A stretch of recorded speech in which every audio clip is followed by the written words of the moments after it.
2 ஜோடி ஹிந்தி கஸ்டமர் வந்துட்டு ஆர்டர் பண்ணாங்கன்னு சொன்னேன்ல, அந்த கேக் தாங்க இப்ப நான் டெக்கரேட் பண்ணிட்டுருக்கேன். என்னடா ஐடியா பண்றது? என்னடா டிசைன் போடுறது? அப்படின்னு நெனச்சிட்டு இருக்கையில, சரி ஓகே 4 நேம் சொல்லியிருக்காங்க. 4 நேம்க்குலாம் நம்ம டிசைன் போட்டா நேம் எழுத முடியாது அப்படின்னு. ஹெவி டிசைன் இல்லாம சிம்பிளா போட்டுக்கலாம் அப்படின்னு வெட்டிங் ஆனிவர்சரில ஸோ வெட்டிங்னாலே ஹார்ட் தானே, ஹார்ட்லயே ஒரு டிசைன் போட்டுக்கிட்டேன். ஸோ இப்ப நேம் எழுதணும் இல்லையா? ஹார்ட்டுக்கு டாப்ல வந்துட்டு ஒரு கப்புலோட நேம் எழுதிக்கிட்டேன். ஹார்ட்டுக்கு பாட்டம்ல வந்துட்டு ஒரு கப்புலோட நேம் எழுதிக்கிட்டேன். நல்ல வேளை நேம் வந்துட்டு கொஞ்சம் சின்னதா இருந்ததுனால நான் அட்ஜஸ்ட் பண்ணி எழுதிட்டேன். நேம் கொஞ்சம் பெருசா இருந்துச்சுன்னா என்னோட சோலி முடிஞ்சு போயிருக்கும்.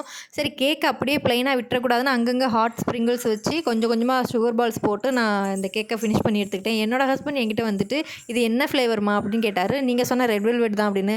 "இல்ல கோட்டிங் குடுக்கல, அதாவது க்ரம் கோட் வந்துட்டு நான் அந்த ரெட் கிராம்ஸ் வச்சு குடுக்கலன்னு" சொன்னாய்ங்க. என்னதான் நம்ம டிசைனா போட்டாலும் அந்த ரெட் வெல்வெட்னா அந்த ரெட் கிராம்ஸ் போட்டு குடுத்தா தான் அந்த ரெட் வெல்வெட் கேக்ன்னு நம்புறாய்ங்க. எங்க அம்மா மேல சத்தியமா நீங்க சொன்ன ரெட் வெல்வெட் கேக் தான் சொல்லி அனுப்புறதுக்குள்ளே போதும் போதும்ன்னு ஆயிருச்சு.